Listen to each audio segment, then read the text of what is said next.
Hoy hablaremos del método de los elementos finitos. Este es un programa que podemos utilizar en la odontología, es un programa que podemos utilizar en la implantología oral. Se basa en resolver ecuaciones y en sistemas matemáticos mediante software por computadores. Mediante este sistema de elementos finitos podemos resolver problemas referentes a los implantes dentales o tener nociones sobre ellos, respecto a su estructura, respecto a su funcionalidad y su comportamiento una vez puestos en el hueso maxilar o en el hueso mandibular de un paciente. El método de los elementos finitos es un método numérico general para la aproximación de soluciones de ecuaciones diferenciales muy complejas. Se utiliza en diversos campos para resolver múltiples problemas, en los campos de la ingeniería, en los campos de la física. Se está utilizando actualmente para resolver situaciones en el campo de la implantología oral, resolviendo situaciones de los implantes dentales. Está diseñado para ser usado en computadoras mediante unos software específicos y especializados, permitiendo resolver las ecuaciones diferenciales asociadas a problemas físicos sobre las geometrías, en este caso de los implantes dentales. Mediante su implementación podemos mejorar los diseños y los productos de los implantes dentales que utilizamos hoy en día.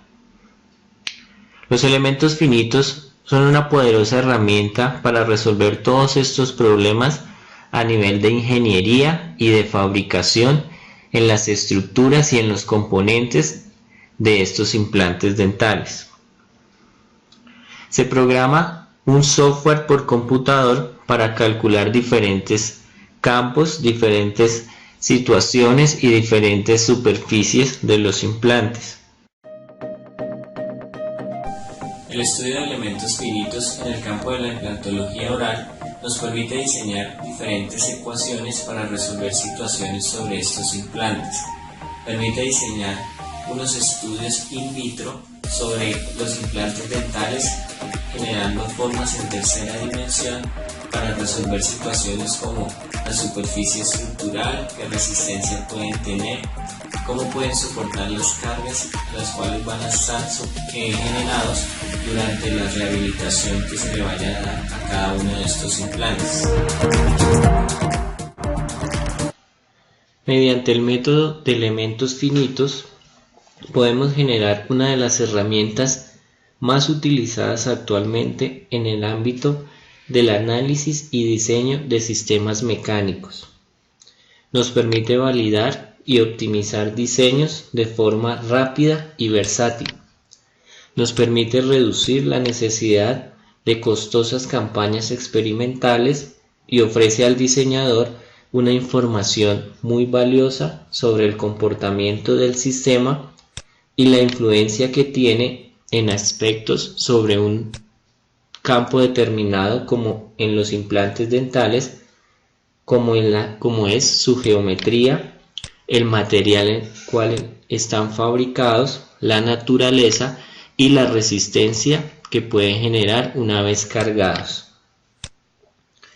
Todo lo anterior nos ilustra sobre las posibilidades de este método, que no solo se limita a estudios bidimensionales, sino que también permite analizar problemas y estudios tridimensionales. Podemos analizar cualquier pieza de cualquier geometría, obteniendo el campo tenso deformacional en su interior, entre otras características, para así poder comprobar que la pieza analizada cumple con los requisitos estructurales que esperamos de ella. Una de las grandes ventajas que aporta este método es la capacidad de evaluar las estructuras en más de una dimensión. En este caso las podemos analizar en 3 dimensiones, de una forma tridimensional.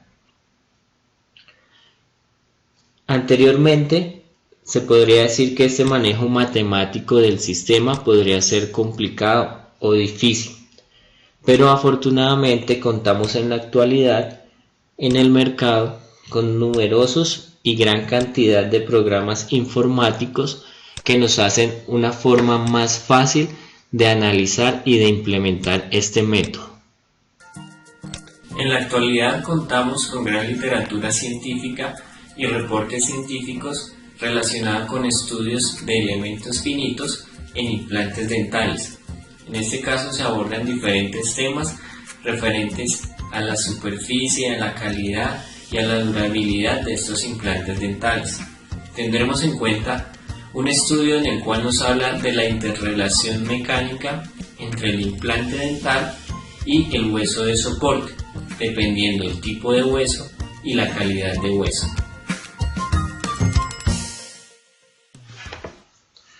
Haciendo una revisión de literatura, encontramos en esta ocasión un artículo científico el cual nos habla de la interacción mecánica entre el implante y el hueso, teniendo en cuenta la influencia de la calidad del hueso y del tipo de hueso.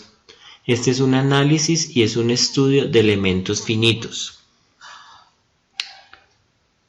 Se determinó o se estudió el hueso en términos de densidad ósea y de espesor en su parte cortical. Se estudió las tensiones inducidas por los implantes cuando son cargados o cuando reciben fuerzas de compresión y cuando reciben fuerzas oblicuas. Todo esto analizado mediante el método de elementos finitos. Se tienen en cuenta dos tipos de implantes, el M12 y el Astra-Tech, los cuales tienen una matriz o un modelo en la cual su geometría se extrajo mediante tomografía computarizada a nivel de la región mandibular posterior. Esto se hizo un modelo simulado in vitro a los cuales se les cargó unas fuerzas de 400 newtons y se ejercieron las fuerzas en las dos direcciones, en compresión y una dirección oblicua a 15 grados. En estos estudios se evalúa algunas de las principales causas del fracaso del implante, como son la incompleta osseointegración con el hueso, las complicaciones con los tejidos circundantes, los problemas biomecánicos. Se tiene en cuenta también la mala calidad del hueso o el tipo de hueso, la carga no axial que pueda soportar el implante, las parafunciones de cada uno de los pacientes como el bruxismo. Se tiene en cuenta que la osseointegración es el primer concepto a tener claro para generar una buena rehabilitación y un buen caso clínico. Este factor es clave y significativo. Está condicionado por el estímulo biomecánico. Por lo tanto, solo el área del implante que se ha integrado en el hueso alveolar puede distribuir la tensión a través de él.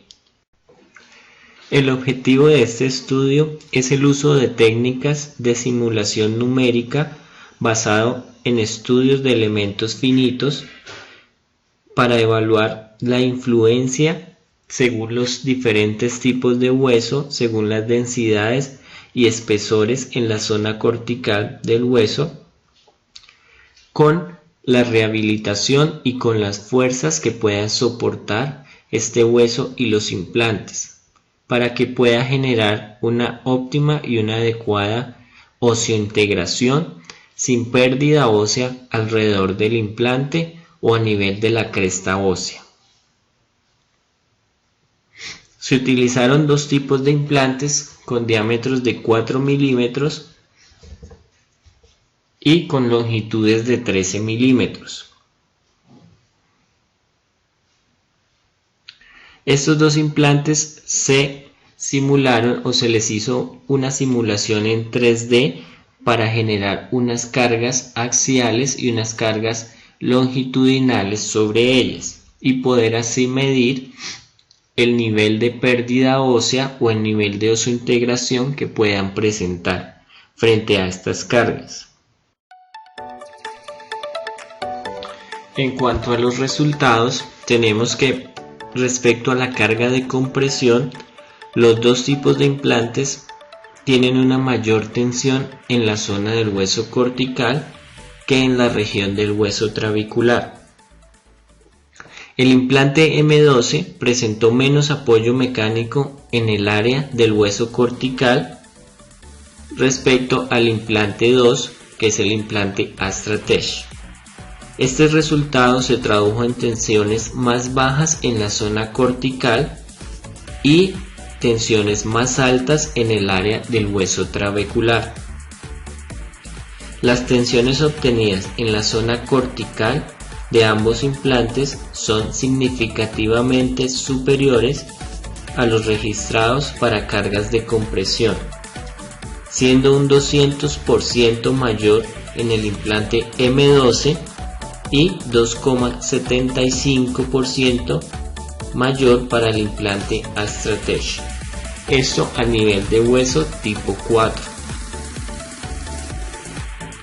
Cuando hay una mayor rigidez en la zona cortical con respecto al área del hueso trabecular, se puede conducir a tensiones mucho más altas en esta zona.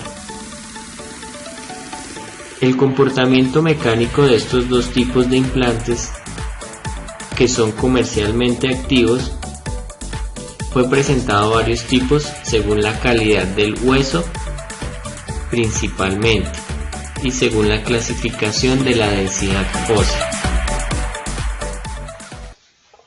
Los dos tipos de implante muestran una buena distribución de las fuerzas de compresión y cargas oblicuas sin concentrar las fuerzas en otras regiones particulares de la interfase hueso e implante. En los dos casos, la distribución de la carga puede ser compatible con la resistencia del hueso maxilar y los estímulos de tensión media pueden ser similares.